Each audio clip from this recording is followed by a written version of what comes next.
Would you, Madam Treasurer, put up the flag and everybody join me in the Pledge of Allegiance? Yes, one moment, please.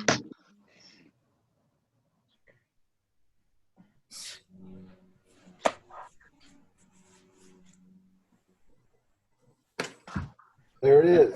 I pledge allegiance Allegiance to the flag flag of the United States of America and to the republic for which it stands, one one nation, under under God, God, indivisible, with with liberty. liberty and justice for all. Okay. Welcome to the virtual Elyria School Board meeting for May 20th, 2020. I'd like to introduce our group. Now, if I introduce it by the squares, is everybody's the same or no? No? Okay, we won't do it that way then. We'll start with my normal introductions. To my right is usually in person Board Member Jim Bax. To his right usually is our Board Member Elaine Sequin. I am Greg Ellick. To my left is usually our Vice President and Board Member Annie Karstoffen. To her left is our Senior Board Member Michael Gebhardt, who's there in the dark. To his left is our Superintendent Ann Slosh. And to her left is our award-winning treasurer, Joy Clickinger. So moving along on the agenda, I do not believe we have any board recognition or, well, presentations. We do have the five-year forecast. So Madam Treasurer, Good. please enlighten us.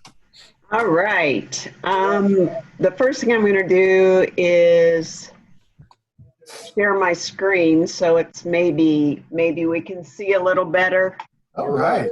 what I'm actually talking about. Okay, one second.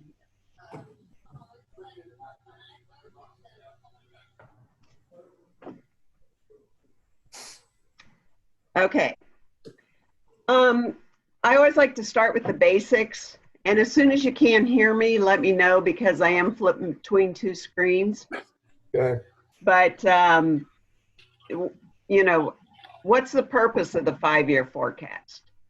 And we know that it's a tool for us to look at our resources, but it's mostly made for our planning. It's used to plan for the future of our kids and what we can do, what we can invest in, what we should divest in.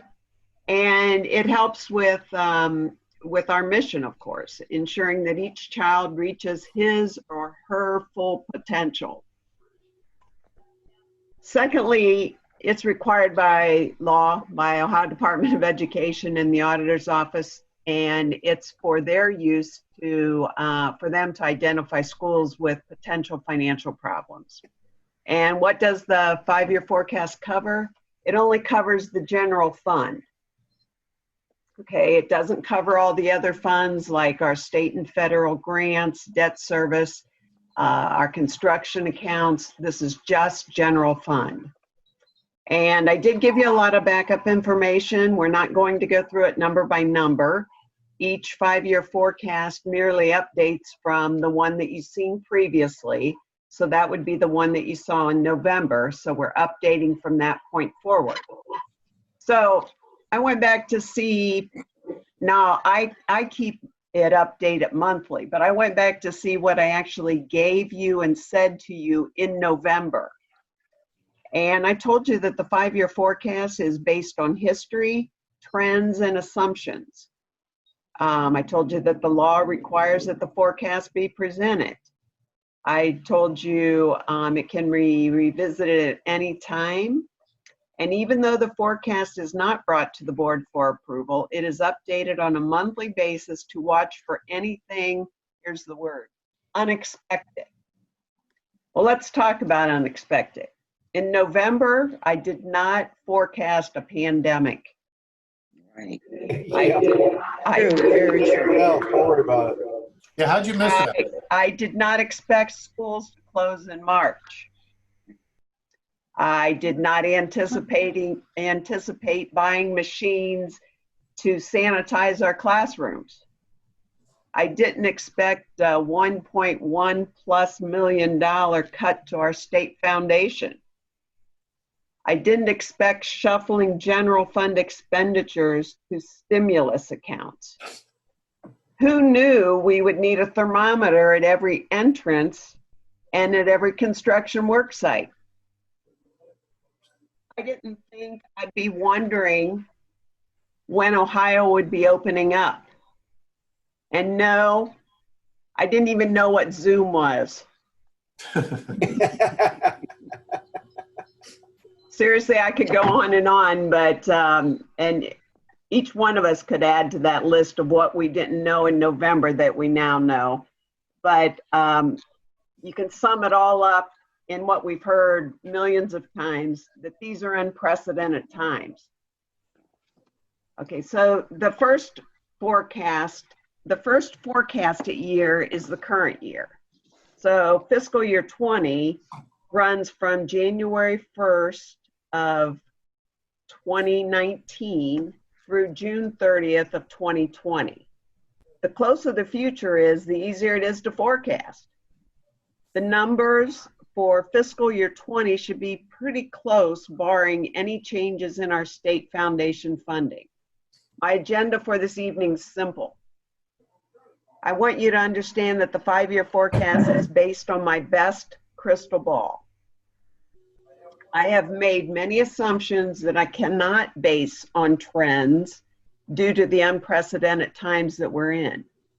My assumptions are based on discussions with other leaders in school finance and, of course, my own biases. In short, I believe that the next fiscal year will be another unusual year, and then we'll get back on track. In the near future, the 5-year forecast will be very dynamic. Please don't get comfortable with the numbers you see. The only truism here is that these numbers will change. So anyway, we'll start with an overall summary. And, okay.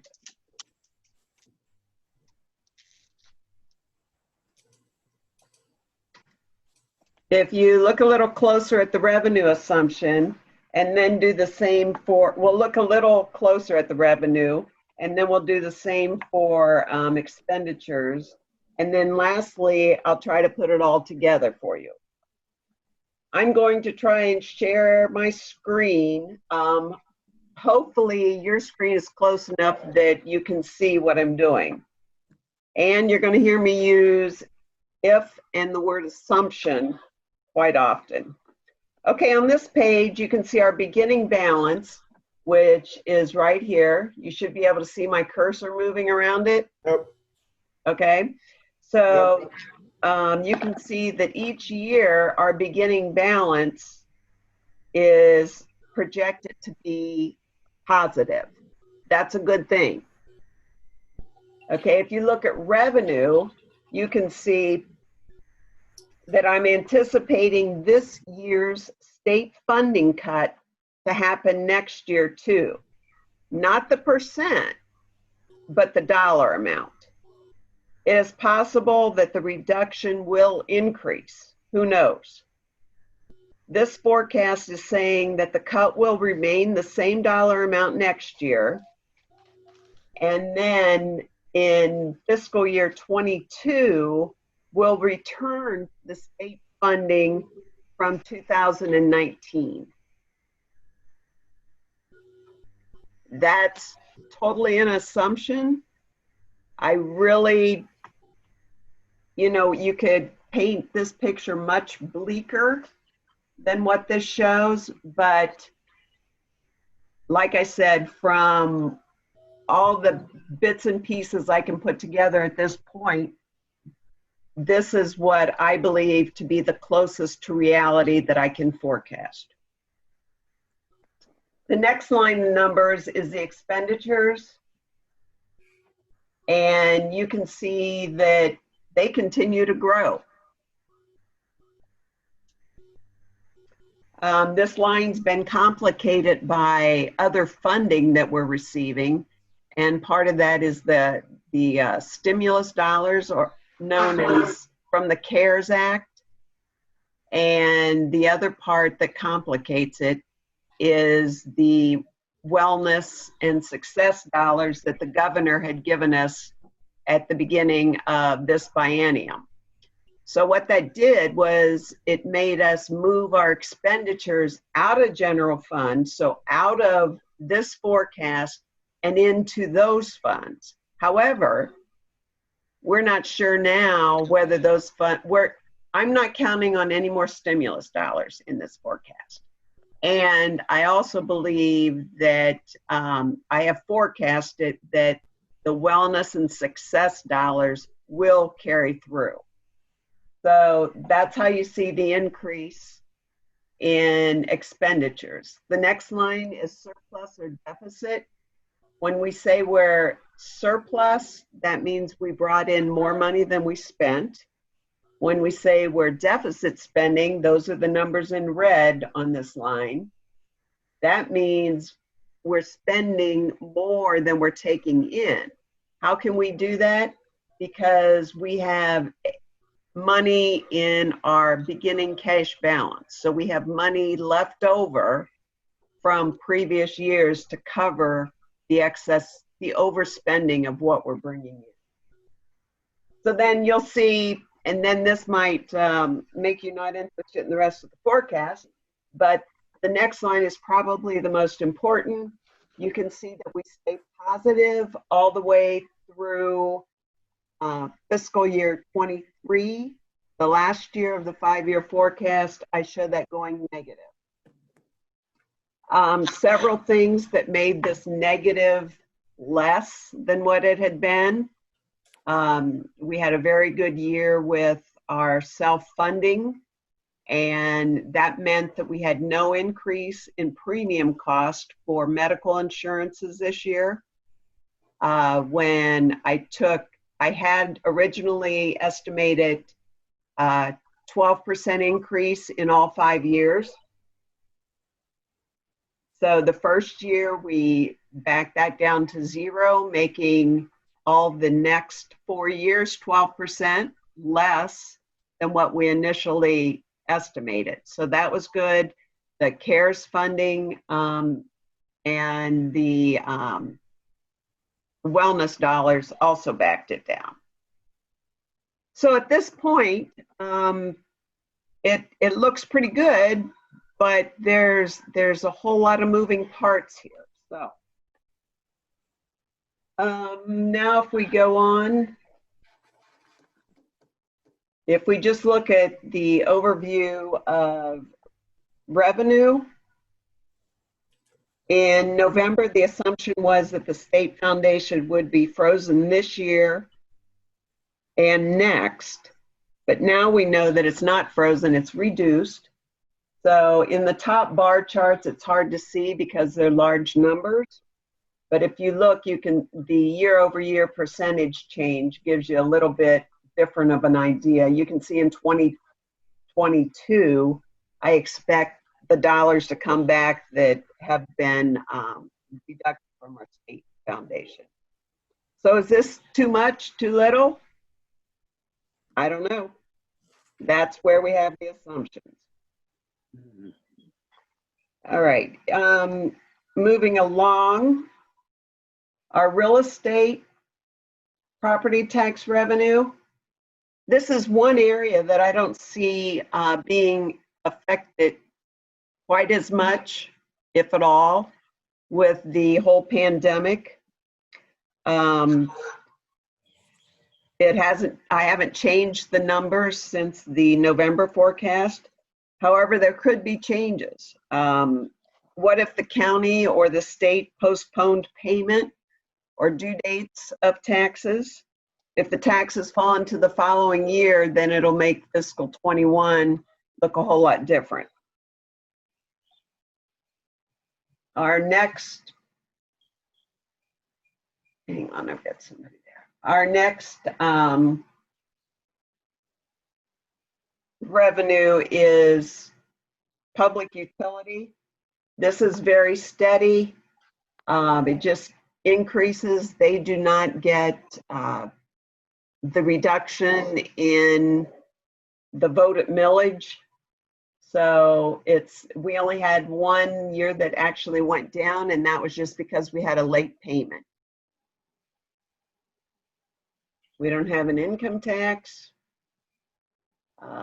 That's state foundation. We've already pretty much talked about that. The next one that I wanted to hit was, hang on just a second, our property tax allocation. And this one has been going down for quite some time. It's because of the TPP, the tangible personal property. Over the last 4 years, the decrease went from 1.5 million to 0. We're no longer receiving the fixed rate reimbursement, so it is remaining relatively steady at the lower amount.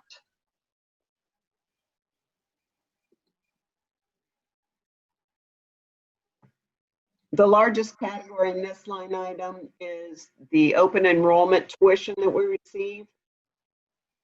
Also, Medicaid reimbursement and the workers' comp reimbursement are recorded here. Overall, this is a very small percentage of our total revenue.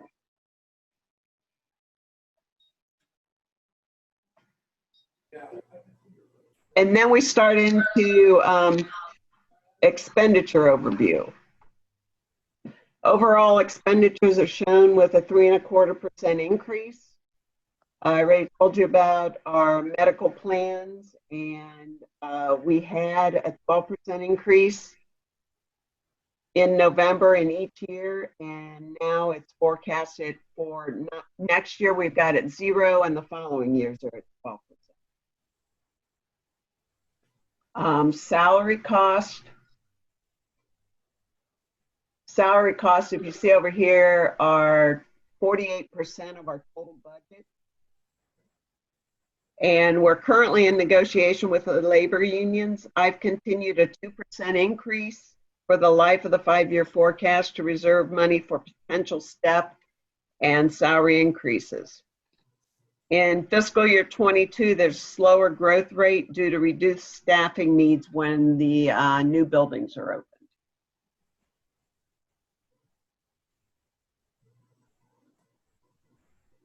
Okay, when we get to purchase services, it's the second largest component of our budget. The largest component of this line item is the tuition that we pay to other districts and to community schools.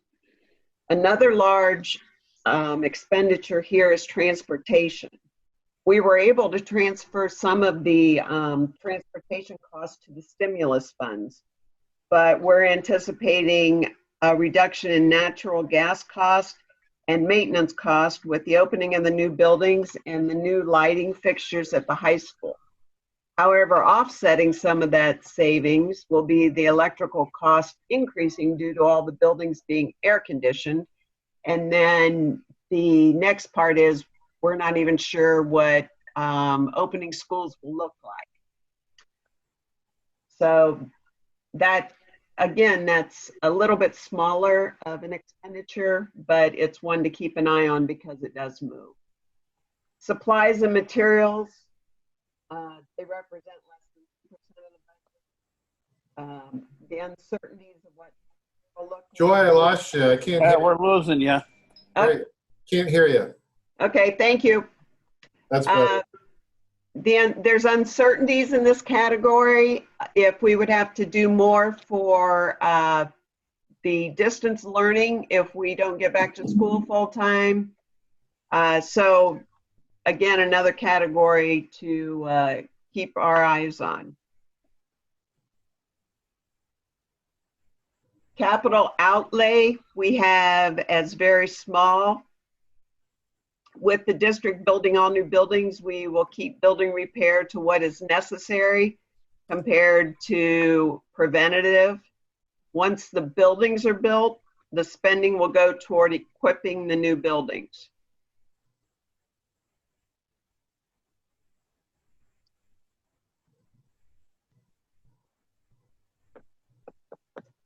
Okay, and then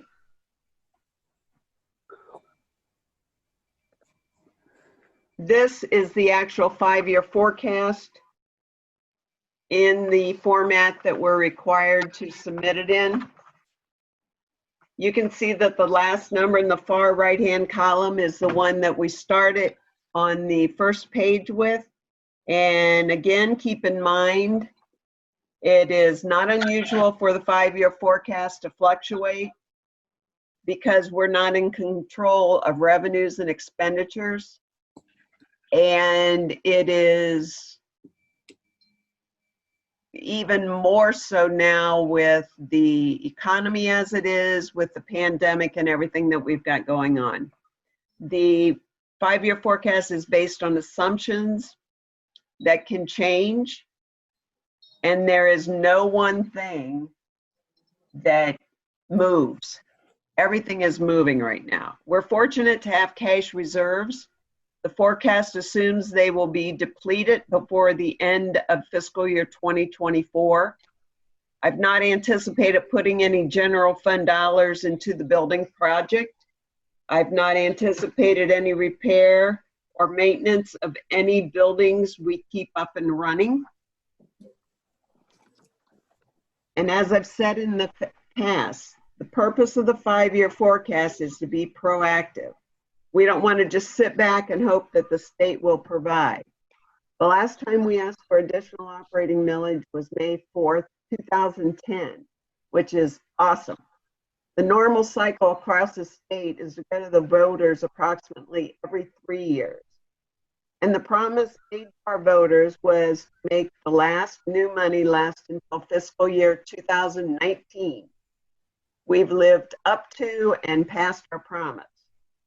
Again, the forecast is based on assumptions. It is to help us plan. Planning for the future seems impossible right now. Several years ago, buildings were closed and millions of dollars were cut out of the budget. That is why we were able to weather whatever the state gave or took from us. Will we need new money? Yes. Our revenues are not keeping up with general inflation of expenditures. We saw that when we looked at the surplus and deficit spending. The next question would be when? And I don't know. I don't want to delay the big question and dig a deep hole, but I do know that we need to heed to the pandemic right now and keep new money on the radar. Making us look at the future is exactly what this forecast is meant to do. The last thing I want to say, and possibly the most important, is we are committed to being responsible stewards of all the funds that pass through our schools. With this explanation, I'll take any questions, and at the end of that, I'll ask that the board approve the 5-year forecast as submitted later on in the agenda. Okay. Well, I do have a question on personnel services, which is salaries on line 3010. I was just curious, and you were a little hard to hear at the time. You spoke about 2% and steps, you said, I think, were used to calculate the increases on those. What is confusing to me is between the 20 and 21, you have a 5% increase, but in 21 to the next year, 22, there's only like 2.3% or something like that. Why such a significant difference there? Well, we should have the reduction in staffing in that year. Oh, in 2022, we should have the new buildings open and we should have our reduced staffing in place. And what I had said earlier was that I have 2% in there to cover increases and steps.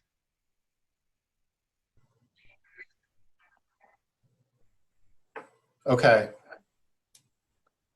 Okay, well, that explains why that 1 year So even though there is a calculated decrease in the 22 year, you're still projecting that at the end of the 5-year period, wages will be up 18%.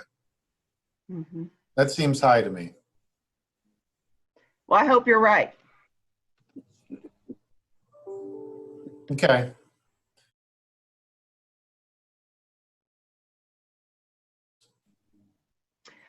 The other thing, just as a warning here, I just got a little sign that came across my screen that said my internet connection is unstable.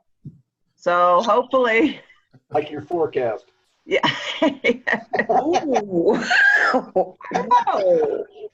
Yeah, I'll have to agree to that. I'll have to agree. But anyway, if I happen to lose it, I'll come back as soon as I can, and I'll just assume Ann, you'll take over. Okay. Sounds good. Thanks. All right. Thank you, Madam Treasurer, for that stimulating 5-year forecast. Moving along on the agenda here, visitors' comments. We don't have any visitors that signed up a week in advance, I believe, correct? No? Correct. Okay. Moving along then, we have board member discussion items. One item I'd like to put out there is we spoke, I believe, in March of having the virtual meetings in May. And I don't see any reason to stop the virtual meetings until I guess we have some better idea of what's going on with the pandemic in the schools. So until we have some clarification for the kids, I believe we should probably keep the virtual meetings until we sort of have an idea of what's going on with the schools. So we'll continue on with the virtual meetings until further notice. Other board member discussion items? Any board members have any items they'd like to discuss? Yeah, just one, well, two things actually. Thank you, Joy. I did like your forecast, and certainly, yeah, I understand everybody is kind of shooting in the dark here, but certainly appreciate that. And secondly, Greg, thinking about your comment in terms of what has went on with this pandemic, I guess we'll call it, and the remote learning, I think when, and I assume at some point we will get back to what we think is normal, that we may want to have like a review, I guess, or a post-mortem, if you will, of remote learning, in that what did we do right and what did we do not so well. And hopefully we'll never have to do this again. But unless we really evaluate it, then it's going to be hard to make any sorts of improvements should it happen again. Or we may find some opportunities. We may find some opportunities in this that we've never identified. I don't know if that will be the case, but I think, I'm sure, Ann, you've probably rolled this over in your head a lot in terms of what the More hell than are we you know. doing this for? Yeah, but yeah, that would be my only comment. And hopefully, we'll be in a position sooner than later to have such a review, and it will take a while just really to put it all together, because it's really I commend you, Ann, and your entire staff for accomplishing what you have. It's been very good. Yeah, Mr. Bax, I would agree. I think that's a wonderful idea because I've received feedback from parents, both positive and negative, Sure. about the remote learning. Yep. And I'm not so sure, obviously, how you gauge that we're doing it in the proper way and the children are learning. So I guess that's probably a topic for